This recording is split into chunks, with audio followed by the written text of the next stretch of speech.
Welcome to episode 6 of Hold My One, a Wonderfully Willamette Podcast. We have a special guest today, Mary Schenk, the owner of a beautiful scrunchie business. You want to tell us a little bit more about your business? Sure, absolutely. I'd love to. So I started this about a couple years ago, and it's called Hooked on Crocheting. It takes me about 5 minutes to make one, but you can currently find me right now. I'm in a couple gyms and one salon in Salem. And the two gyms are Snap Fitness, Lake Oswego, and McMinnville.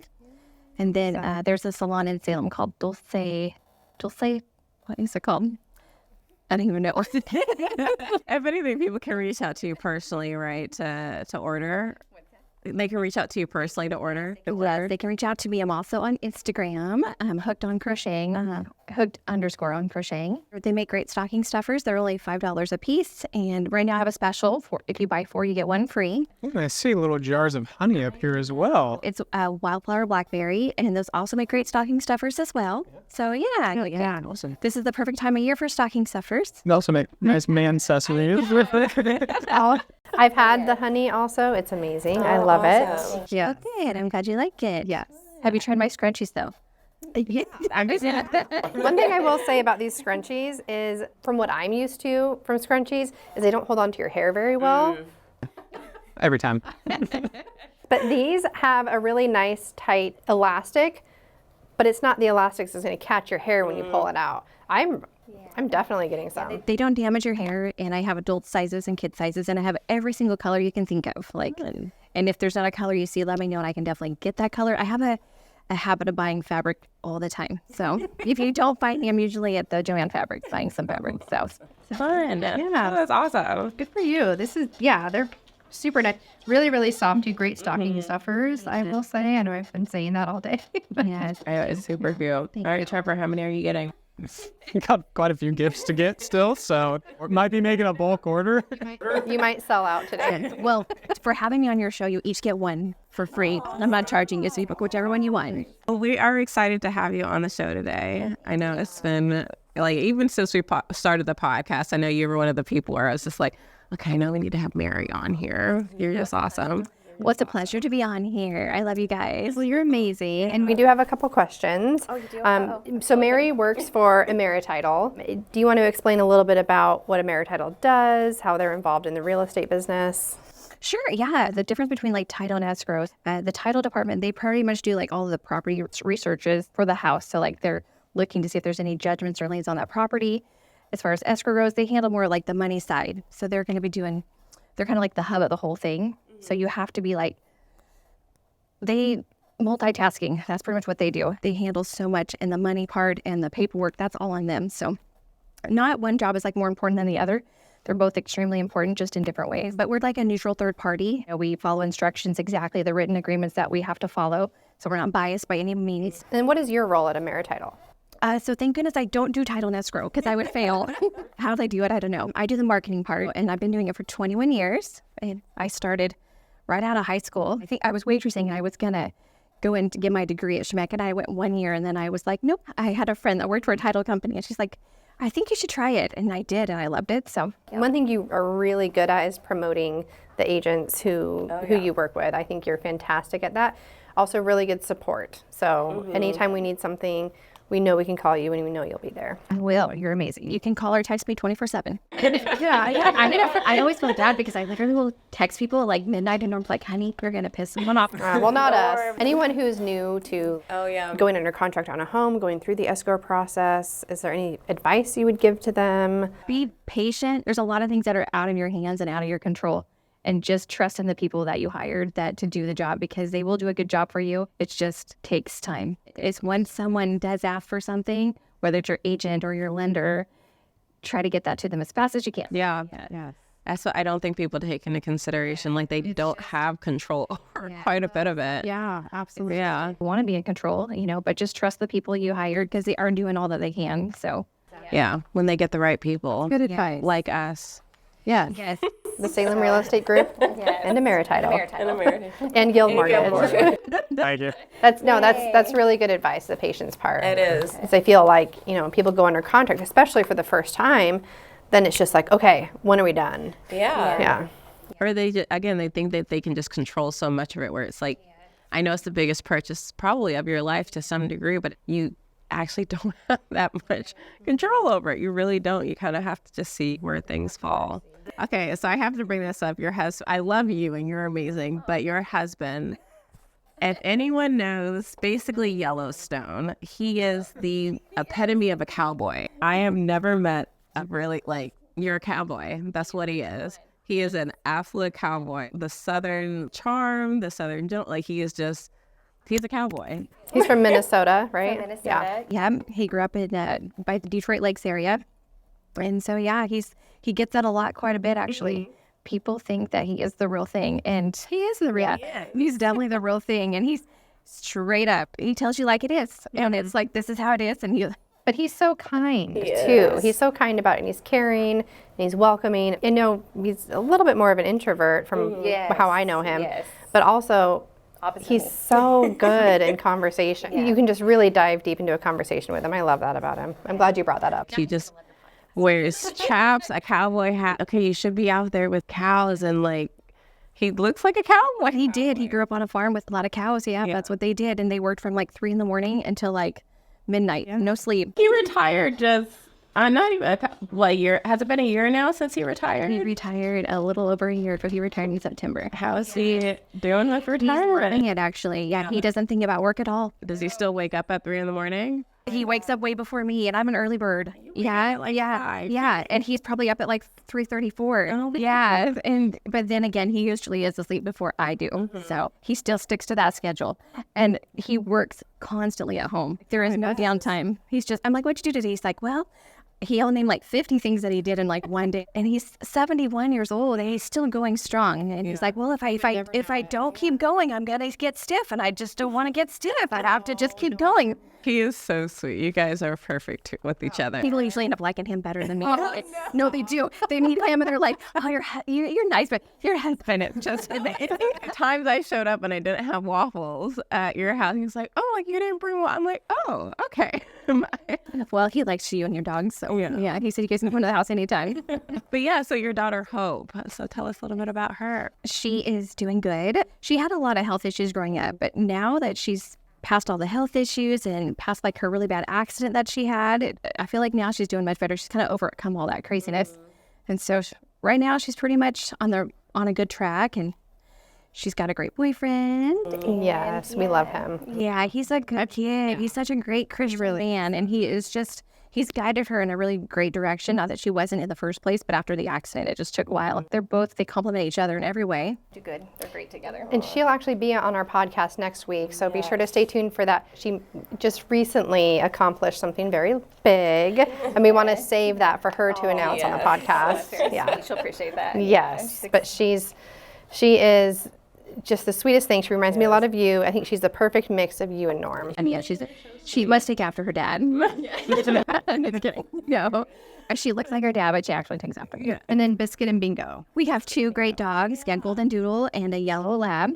They're both amazing, and they're both a handful. They keep us busy, but they're cute. But they're very well behaved, so. They are. They're huge dogs. Yeah, big muscular dogs. They look very friendly, but I kid you not, you just do anything to upset them and they'll eat you. They're pretty big. They're big. They're big. They're just muscular. Yeah. A couple questions, I guess, for you. Now that you've had so much experience in the escrow and real estate, is there any piece of advice that you would give someone who's looking for a home for the first time, or who's just gone under contract, going through the escrow process, what they might expect or something to look out for? Oh gosh.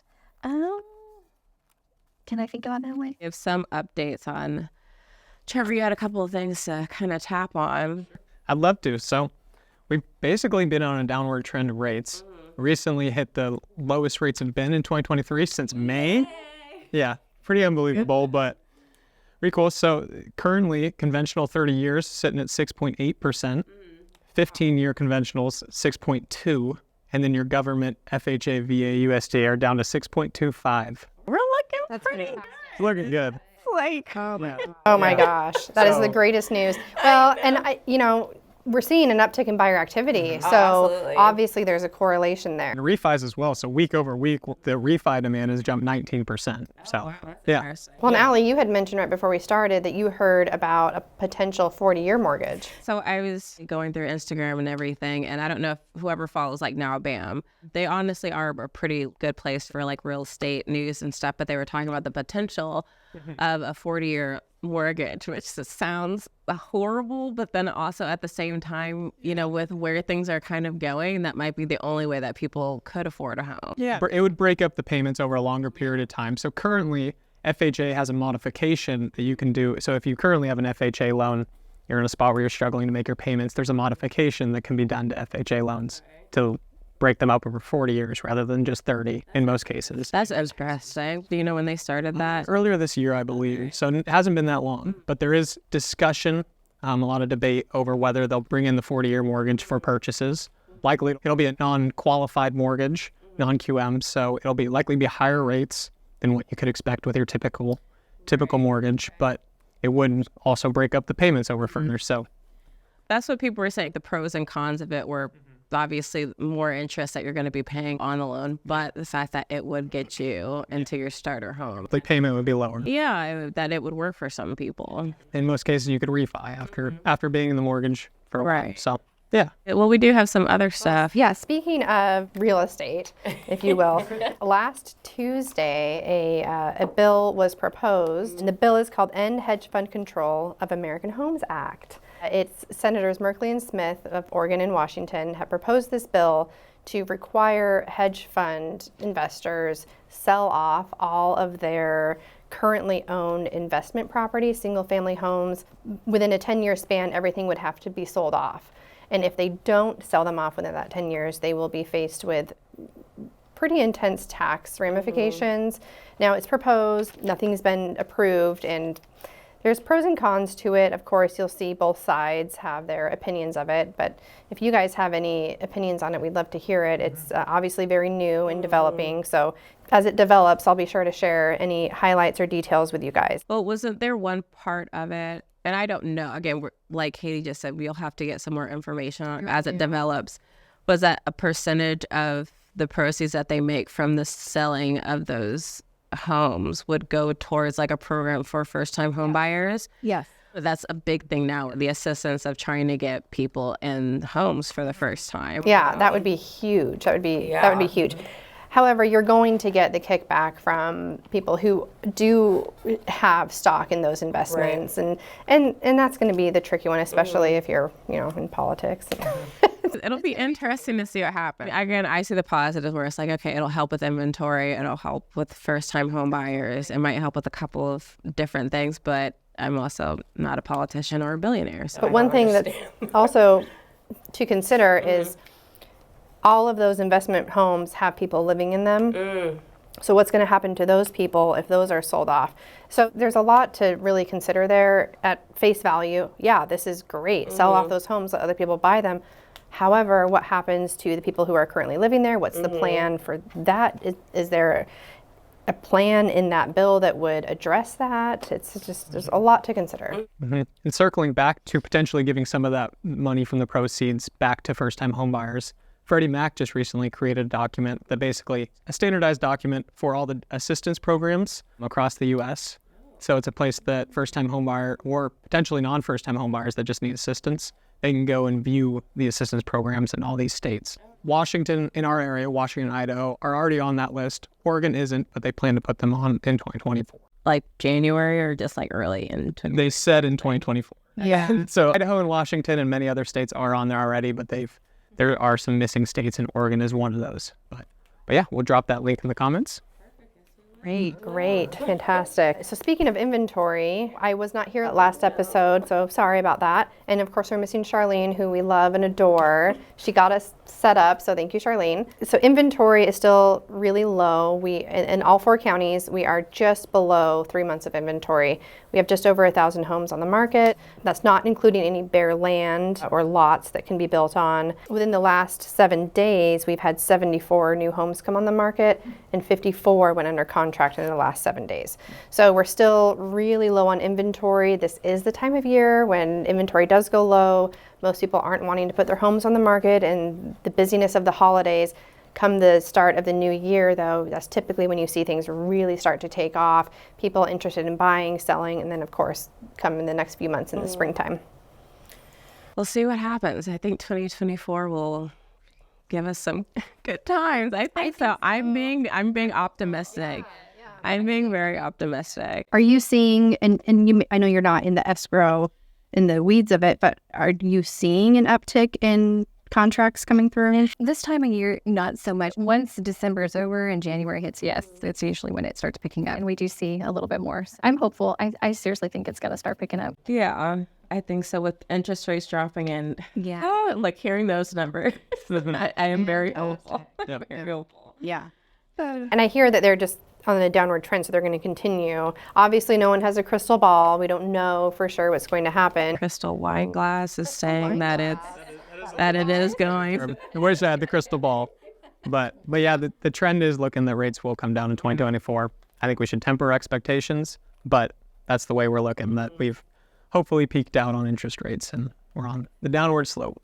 Some events upcoming. Now, this is a couple months down the road, but the Salem Fire Foundation is hosting a breakfast on Valentine's Day morning. I'm excited. Which she's going to be at my table with me.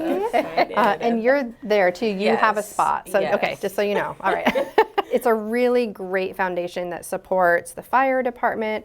It supports CPR training throughout middle schools. It supports getting AEDs out into the community, CPR training out into the community. If you are interested in that event, I'll leave my contact information below. Reach out to me and we'll get you reserved at our table. Again, like Katie said, it is for a great cause. It is to support, CPR and AED training for the community, as well as our local firefighters who, as first responders, need all the support that they can get. We've been hanging out with them a little bit more often this past month. They're a great group of people. They have a very odd sense of humor, but it works with the line of work that they do.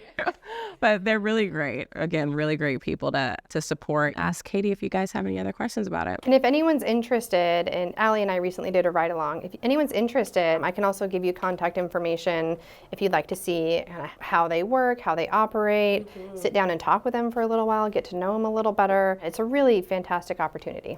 And the information that we learned whenever we were there, part of it is how low we have when it comes to employment for people who actually work the ambulance. There are really only 2 or 3. Well, yeah, because most of them are contracted through Falk or some other contract of ambulance or paramedics, EMT. But yeah, through the actual department. Have one contract through the department, so they actually have firefighter/paramedic. So they have one ambulance that is actually with the firefighters who are also paramedics as well. But it's just interesting that how low of a volume they're at, which is okay, if there are only 3 or 4 ambulance, for the entire Salem Kaiser area, it's surprising. So as realtors and kind of just in our department, we're looking at increasing population, getting more people to move here, assisting them with selling and buying and stuff. But it's okay, if we don't even have the support of the first responders and supporting them to be there for people who are helping to, move here. Or enough of them. Yeah. It is crazy where we do not have enough. It really is. It's surprising. A lot of them are working 12 to 24-hour shifts. And that's changing soon, or that could be potentially changing soon. But yeah, we'll see. Yeah. But right now, that's what it is. So they are worked to the bone. They're really here to support the community. So the Salem Fire Foundation is here to support them. Yep. And this will be my first one, so it'll be good. Yeah, it'll be great because there will be a firefighter at every table and everything. So it's great to ask a whole bunch of questions and really just get to know them. But all right, Trevor, what other information do you have for us? I'm going to throw the mic to you. Well, one thing that I think will pick up is also the utilization of home equity line of credit. So as of last week, only 0.41% of all available equity in the United States had been utilized. So that's mostly due to the high interest rates. So I think as rates come down, people will start to either refinance if they have a rate from buying the last 2 years that's higher than current rates. They can do a cash out refinance, or if they still have one of those amazing rates from back in the golden days, they can utilize a HELOC. That payment on that equity is just getting less and less scary, I would say. So we could see an uptick in people pulling out money that they've built up in equity, and that should feed back into the economy, which will be a great thing too. Yeah, absolutely. Absolutely. So I know you have some information on like maybe fishing. Oh my gosh, your new segment. Do you want to introduce it? Okay, bear with me, but welcome to my Manly Minute. I don't know. This is the first time that he's done it. You have to look into the camera, and this is okay. And go. This is Trevor's Manly Minute. All right, let's touch on a few things that are near and dear to my heart, such as used car prices. So year over year, used car prices are down 3.6%. And month over month, 1.1%. Fishing report. We're getting into winter steelhead season. I think most rivers in Oregon, as of today, are pretty high. As soon as those come down and get into shape for fishing, as we like to call them, steelhead fishing will pick up. And then the last thing I would mention is a snow report. So I believe Meadows up on Mount Hood opened for the first day of the season on Saturday, but then they quickly shut it down because of overnight rains. Yeah, so they were shut down by Sunday. I don't believe they're up and running yet, but we're definitely getting into that season where all the mountains in Oregon should open up with, as soon as we get a little more rain mixed with some cold temps, we should get a good pile of snow and open up a lot of those lifts. I have so many questions about the fishing that you and Katie fish. And you got into fishing. Just recently. I don't have the temperament for it. It's more so, for me at least, it's more so you're getting out there, you're just enjoying nature, and if you get a fish that's just It's an excuse to be out there. That's yeah. how I view It's everything. very relaxing. It's very relaxing. If you need time to decompress, you should fish. But then it's also like you get that fish hooked. It's really exciting. Yeah. So it's a good balance, at least for me. But yeah, that's it. For me, I get to get out there, get away, clear my head. And, you know, The peace if you get a fish, if you get a fish, it's just like icing on the cake. I tried. Each time I literally just feel like I want to throw away the pole and I will sit out and lay in grass. You just got to bring up White Claws. Hippie. Exactly. put like a little bell on your fishing pole, so when it starts pulling, you'll be like, oh, there's a fish. And I would probably just leave it. Hope's favorite thing is she loves to go with her boyfriend to go fishing, but she'll read her book. So I can do that. She'll fish a little bit, but mainly, you like fishing? She's like, I love it. I get to read my book. I'm like, oh, cool. I think it's like each time I have fished before, it was like I think it was because the second time I tried fishing, I was fly fishing. And that was so difficult. I remember getting so frustrated. Yeah. The hook thing like snagged on me several. It was so bad, Katie. Fly fishing is a lot more frustrating, a lot more work, and yeah. I think you would probably like it. I'll take you out to E.E. Wilson. Well, freaking your dad's supposed to be, you're supposed to be taking. I know you guys are fishing. I know. The schedules make it really hard. He does owe us a fishing. He's owed you for like 4 years. What if I took you out to E.E. Wilson, get you like comfortable and used to it? At least let And me know what then- I'm doing. Yeah, Yeah, and then I won't. You need to go with someone who knows what they're doing. And I have no kind of idea. guide you. And that's a good plan. Yeah. yeah. I can hunt. I can't fishing. The last time I actually caught a fish was when my parents took us camping. It was more like glamping. Oh, I was like 12. Like I was young, but here's the thing. I have photos. I'll have to find them. I curled my hair before we went camping. I curled it and I woke up like, I remember going to bed and waking up the next morning and had them like my curls like pinned and I like wake up. Do you think you're gonna be like a cute boy or something? I don't know what the whole thought, but I remember curling my hair before coming out camping. That's I so remember funny. doing that, and then I remember fishing, and I caught one fish, and I was like, I'm going to provide for the family if something happens, and because I was the only one who caught like a. But wasn't that an exciting feeling when you caught that fish? It was exciting, but it was when I was 12. The inner 12-year-old is still there. I know. I hope not. Well, the excitement for the fish. Yeah. Yeah. All right, Mary, so what else do you have going? I know, like, you always do a lot. Each time I see you, either in person or, like, on Instagram or whatever, you're going from one thing to another. You're a big pickleball player, aren't you? I do love pickleball. That's one of my hobbies. I don't think I've ever came across a hobby that I didn't like. I love them all. But yes, pickleball I learned about 4 years ago, and it is so fun. It's crazy how fast it's growing. Yeah. And some of the people that I've played with, they're like in their 80s, and they are good. Like one of the guys, He was my old tennis coach back at the state high school. And he is really, really good. I got beat by Tessa's grandma a couple of months ago. That is not about being quick and stuff. I mean, a little bit of it is, but it's this, knowing where to put your ball. Where do you like to play? Do you just all over or? So it used to be called the Hoop. Now it's Capitol Field House. And I think they do it 9 to 12, Monday through Friday. Okay. So I don't get to play very often just because that's my work schedule. But weekends, I'll find places. And there's an app that you can go on. If you're going to go somewhere, you just put it on the app and you see if anybody's playing, and then you just show up. Yeah. That's a great idea. How did you get into it? How did you start? Gosh. One of my clients, she reached out and she had been bugging me to play for like a couple years. And I'm like, oh, that's just not really my sport. But thank you. And she's like, have you tried it? No. And she's like, well, just try it. And so then, of course, I'm the type where if I try something, I get addicted and I want to just keep doing it. I want to be really good at it. And so, of course, now I'm like, when are we going? So, yeah. The Hoop, is that an open gym that anybody can join? Anybody can join. Yeah. If you want to be a member, I think it's like $30 a year. But then if you go each month, then you pay like $20, I think, or $25 each month. But it's unlimited.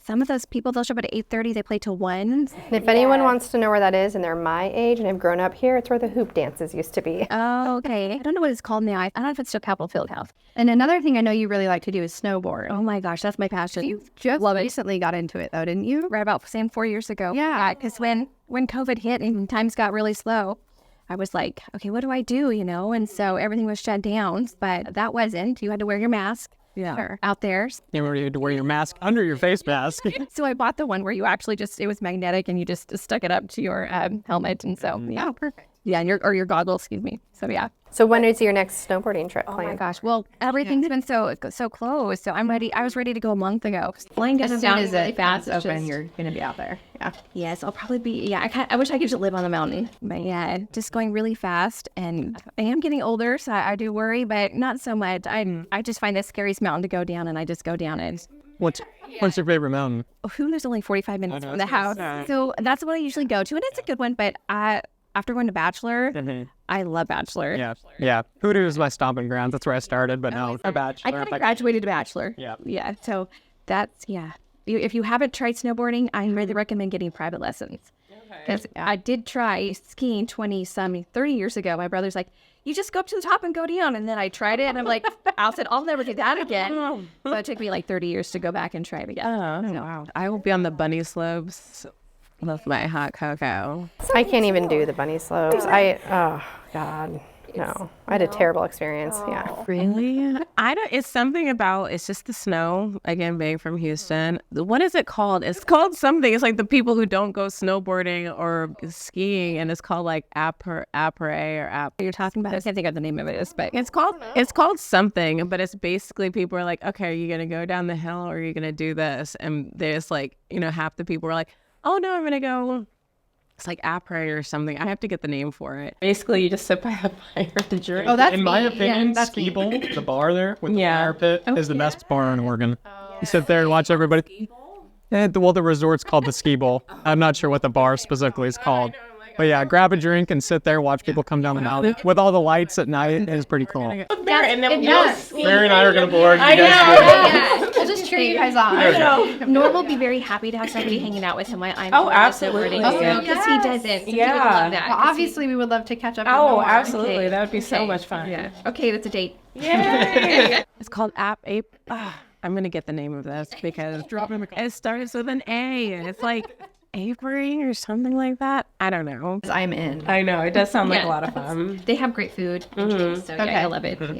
Yeah. Well, let us know when you guys go. I actually created a snowboarding group and snow skiing group on, and so there's like 50 of us. So we'll just say if someone's going, we'll be like, hey, we're heading out there. And so it could be anywhere from 5 to 25 people that go. Is this on Facebook?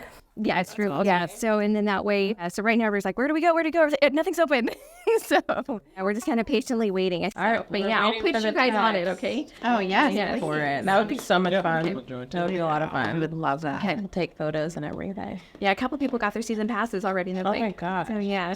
I have snow outfits. I just don't wear them because I don't. Oh, well, there you go. I don't even have snow. I have some heels that you can wear technically in the snow. How does that work? Have anyone you Big would. wide platforms on the back? It has. It's like a thicker heel, and it has these like growers Like on for the snow?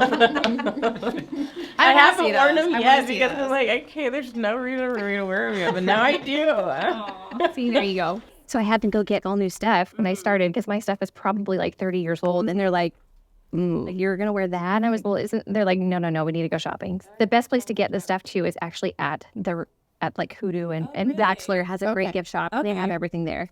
It's a really fashion home. That'll be so much fun. Oh, that'd be fun. Yeah, absolutely. Awesome.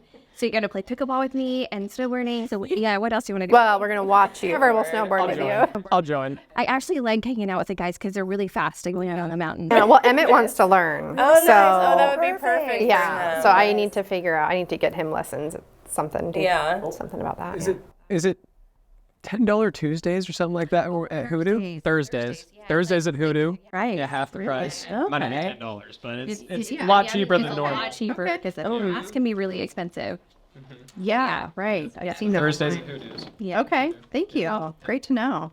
You want to talk about it? Or this is my favorite. It's the Tropical Sunset. They have so many really good sweet wines there. Pineapple. Their holiday cheer is really good. But yeah, definitely Tropical Sunrise. It's kind of bougie. And they're so sweet in there. They are the nicest people. They truly are. Just you walk in and they just love helping you. I was in there a couple weeks ago and they remembered me. They're like, hey, we have something. And so for you. And so yeah, they're just very, very. They're amazing. They have a really cute gift shop too. I went in there for the first time to get these just right before I came here, and adorable. It smells really good in there, and it's really cute. They gift put the shop. cutest baskets together with the wines, and Yeah. they have the beaver and the duck baskets. So Yeah, it'd be a really fun place to go. Yeah, we should definitely make Yeah. that a little trip. Yes. There's a lot of places like that I've noticed in Salem. Quaint, kind of. They're hard to find though. It's like, but once you find it, you're just like, I did not know you were here. Like, oh, are you new? I know I've been here for 50 years. That happens quite a bit. Yeah, any last minute Christmas gifts, Honeywood Winery would be a great place to go to. Along with the scrunchies or honey. look me Yes. up. It's Hooked on Crocheting with an underscore after the word hooked. And you can find me on Instagram. You can find me, call or text me anytime, day or night. Dulce Beauty Bar in Salem. They also carry my scrunchies. And then Snap Fitness, McMinnville, and Lake Oswego. Perfect. And we'll have links down below for everybody, so you can click on them and reach out to Mary to purchase some. That would be great. But thank you so much for joining us. Thanks for having me. It was really fun. And I enjoyed it. You guys are amazing. I consider you guys friends. So, you know, As do we. What's that? So as do we. Yeah. Okay, you guys get to choose one just to take home. So, all right, Trevor, maybe we're going to text Tesla and be like, which one? It's pink. It might be that one. It must be pink. No, I was going to get this one.